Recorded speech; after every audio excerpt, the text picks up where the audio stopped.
मेरी ओर। ये जब भारत हो गया यहाँ पर, अभी तो हम लोग इसी भारत में रह रहे हैं, स्वतंत्र भारत में, हमारा ये एरिया बोलिए तो त्रावणकोर। अगर हम ये पूरा इसकी बात करें तो हाँ द्रविड़ भारत। अरे या थोड़ा सा महाराष्ट्र आइए जाएगा तो कोई इसका ज्योग्राफिकल विभाजन है, द्रविड़ भारत हो जाएगा। ये टोटल स्वतंत्र भारत। यहां से ले लेंगे तो अखंड भारत, अखंड भारत।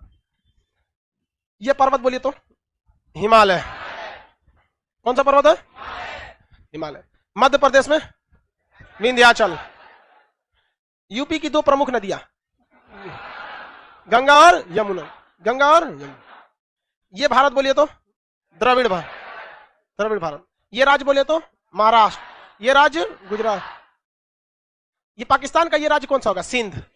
पाकिस्तान का राज्य सिंध, सिंध होगा। ये उड़ीसा हो गया। उड़ीसा का पुराना नाम उत्कल, उत्कल है। कलिंग था, कलिंग के बाद क्या हो गया? उत्कल हो गया। कलिंग के बाद क्या हो गया? उत्कल, उत्कल हो गया। ये कौन सा जगह है? बंगाल। पहले बंगाल में पूरा था, ये पूरा का पूरा क्या था? बंगाल। बंगाल से ही आसाम टूटा, झारखंड टूटा, बिहार टूटा। समझ गए कि नहीं? सब उसी से पूरा का पूरा क्या था? बंगाल। ये पूरा का पूरा एरिया पहले पंजाब कहलाता था, पूरा का पूरा एरिया पंजाब कहलाता था। किसी को कोई दिक्कत है? ये एरिया क्या हो गया? कलिंग। ये महाराष्ट्र का पूरा एरिया। नीचे वाला द्रविड़ भारत। भारत का राष्ट्रीय गीत देखें, उसमें अगर ध्यान से देखेंगे तो भारत का नक्शा है। भारत का राष्ट्रीय गीत ना होकर भारत का नक्शा है। ध्यान से पढ़िए।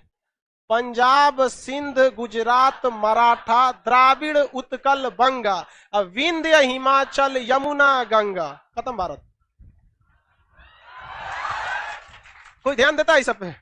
इसीलिए कोचिंग का नाम है research centre. This is not a coaching. क्या है? रिसर्च। तो जिन्हें लगता है भारत का राष्ट्रीय गीत है, वो हम लोगों का बनाया हुआ पूरा क्षेत्र दिखता है, हम कहां से कहां तक थे यहाँ पर। इसमें अभी सिंध कहां होता है? निकल गया। बंगाल, भाई पहले बंगाल में ये पूरा आता था, वो अब राष्ट्रीय गीत आप तोड़ते जाइएगा बंगाल को तो क्या राष्ट्रीय गीत हमेशा टूटते जाएगा। अब बिहार को तोड़ के झारखंड कर दिए, झारखंड को तोड़ के कल को कुछ भी कर दीजिए, द्रविड़ को तोड़ के आपने 4 राज्य बना दिया, तो क्या राष्ट्रीय गीत बार बार खिलवाड़ थोड़ी होता है। यह कौन सा हो गया भैया? पंजाब, सिंध, गुजरात, मराठा, द्राविड़, उत्कल, बंगा, विंध्य, हिमाचल, यमुना, गंगा। समझ गया? ये हमारे देश की शिक्षा नीति को बनाया था लॉर्ड मैकाले। ऐसा सिस्टम कर दिया, उसने कहा कि स्टूडेंट को कुछ बोलो ही नहीं, एक ऐसा नीति बनाओ कि जिससे टीचिंग में ऐसे लोग आ सके जिन्हें खुद रूट तक पता नहीं है। क्योंकि अगर किसी चीज को बर्बाद करना है ना, तो सबसे पहले उसकी शिक्षा व्यवस्था को बर्बाद कर। तो लॉर्ड मैकाले ने ऐसा ऐसा बहाली निकालना चालू किया टीचिंग में जिसको कोई मतलब नहीं। और हर चीज पे देखेंगे ना, दुनिया का किसी भी चीज के पोस्ट को आप जान सकते हैं। आपके सामने दरोगा खड़ा है या एसपी, बता सकते हैं कि नहीं? आराम से। ब्रिगेडियर खड़ा है या फिर लेफ्टिनेंट कर्नल, आराम से वर्दी देख के पता चल जाता है। सिपाही है कि डीआईजी, पता चल जाएगा, आराम से पता चल जाता है। डॉक्टर में भी देखिएगा, सीनियर डॉक्टर, जूनियर डॉक्टर, आराम से पता चल जाते हैं। सीनियर वकील में देखिएगा, सीनियर वकील का अलग पहचान होता है, जूनियर का अलग होता है। देखते हैं कि नहीं? पायलट में सीनियर पायलट ऐसा। लेकिन लॉर्ड मैकाले ने इतना बेहतरीन व्यवस्था जाके किया कि ईमानदार टीचर, बेईमान टीचर, सीरियस पढ़ाने वाला टीचर, टाइम पास करने वाला टीचर, कोई पहचान नहीं। कोई पहचान है? नहीं। हमारा हिसाब से अगर हमसे कोई पूछता, हर टीचर का यहाँ एक बैच लगवा देते हैं, A grade, B grade, C grade, D grade. समझ गया? और जो आपका ग्रेड है वो ग्रेड का डिसाइड महीने के लास्ट में लड़के करेंगे। एक छोटा सा मशीन आएगा, मशीन में कौन चीज छोटा, ईवीएम पूरे देश में आ सकता है, एक तो छोटा सा कॉलेज में नहीं आ सकता इतना छोटा। हर स्कूल के जैसे मान के चलिए कोई मैट्रिक का लड़का है, तो मैट्रिक में कुल 7 से 8 गो घंटी चलता होगा। कितने घंटी पढ़ाई होती है? तो 7-8 गो टीचर होंगे, तो उन सारे टीचर का वहां नाम, फोटो रहे, नाम रहे, वहां नीचे ABCD रहे, जिस ग्रेड पे जाना अपना लड़का वोटिंग करके जाए।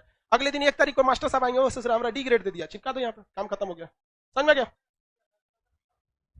तो वहां पे आपको क्या लगा देना चाहिए? D grade. अब जिस टीचर को लगा रहेगा नहीं डी ग्रेड, अब उसको शर्म लगेगा कि नहीं?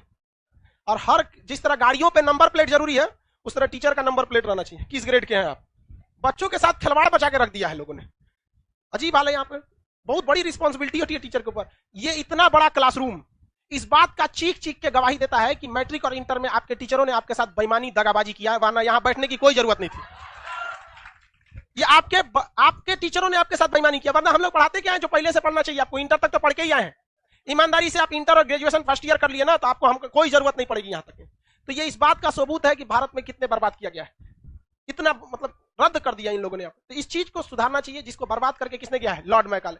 लड़का ग्रेजुएट होने के बाद उसे अपने राष्ट्रीय गीत का सही अर्थ नहीं पता चल पाता। धन्य है वो देश। समझ में गया?